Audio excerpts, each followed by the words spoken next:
All right, new this morning, hundreds of thousands of people in Ukraine are facing extreme cold with very little heat, no light, after Russia unleashed this large-scale attack this weekend on Ukraine's power infrastructure.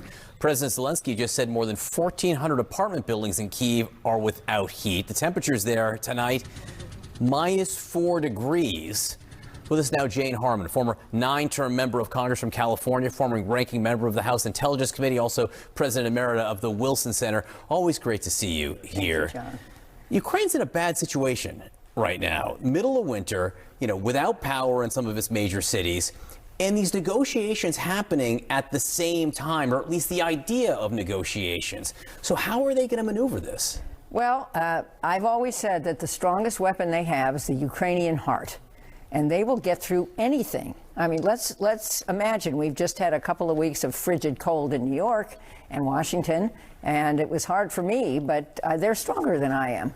and they've canceled schools. They have kids huddling together.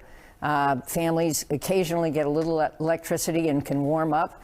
But I predict that nothing will stop them, and except if our president and circumstances don't help end this war favorably to them. So about that, because there have been these discussions happening, sometimes at the same table or near the same table, sometimes the United States talking to each party separately. We hear about deadlines from time to time, maybe June's another deadline.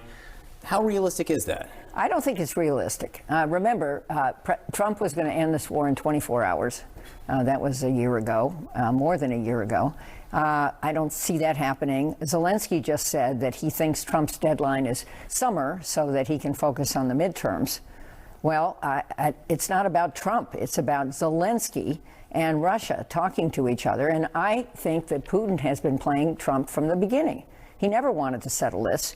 And as time goes on, he's hoping the war of attrition and less aid from the United States will make it easier for him to win. Isn't he right, though?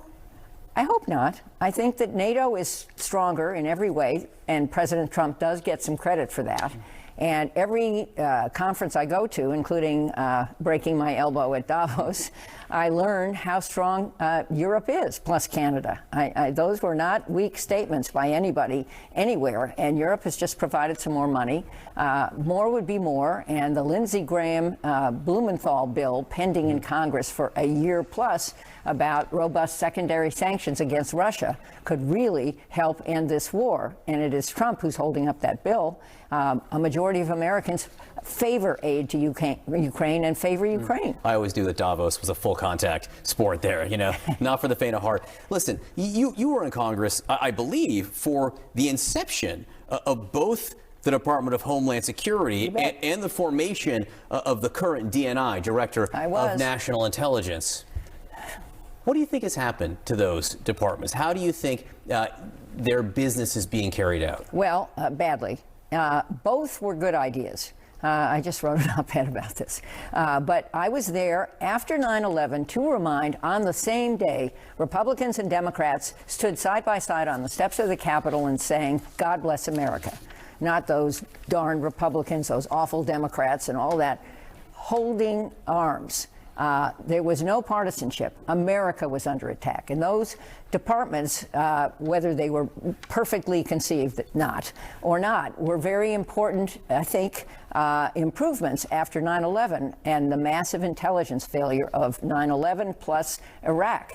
And I was a principal co-author of the bill establishing the Director of National Intelligence, which is the commander across 18 intelligence agencies, like we have a commander at the Pentagon that was called Goldwater-Nichols, that bill. And we've had very good people on a bipartisan basis until now. And I now think both areas have very poor leadership, and it's not a priority in the White House to strengthen their jurisdictions. And ICE, to remind, is in DHS, and nobody conceived that it would be playing this role now. Hard to imagine how far we've come from those agencies when they were created. Thanks so much for being with us this morning. Always great to see you. Kate. The Vince Lombardi Trophy returns to Seattle. The Seahawks, now two-time Super Bowl champions. We're going to take you to the Bay Area where it all went down in Super Bowl 60. And balloons explode inside an elevator. How the people who were inside at the time